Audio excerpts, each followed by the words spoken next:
Suatu saat kita bertemu lagi, pesan menohok AHY dikhianati.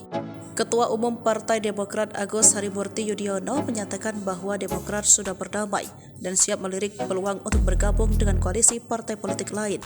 Sebelumnya Demokrat mengaku kecewa dan keluar dari koalisi perubahan untuk persatuan.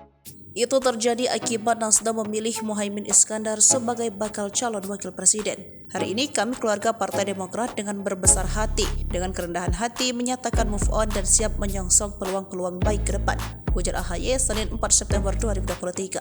Ia mengatakan kebesaran hati Demokrat dibutuhkan karena masih banyak persoalan bangsa yang harus dipikirkan.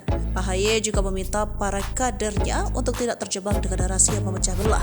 Ia mengungkapkan dalam politik semua kemungkinan bisa terjadi, termasuk jika suatu saat kembali bekerja sama dengan pihak-pihak saat ini dinilai mengkhianati Demokrat. Dalam perjalanan ke depan, kita mungkin akan bertemu kembali dan menjalin kerjasama untuk agenda besar kebangsaan, ujar AHY. Terakhir, AHY mengucapkan selamat kepada Anies dan Muhaimin Iskandar yang telah resmi dideklarasikan sebagai bakal capres baca pres di Hotel Majapahit, Surabaya, Jawa Timur, 1 September 2023.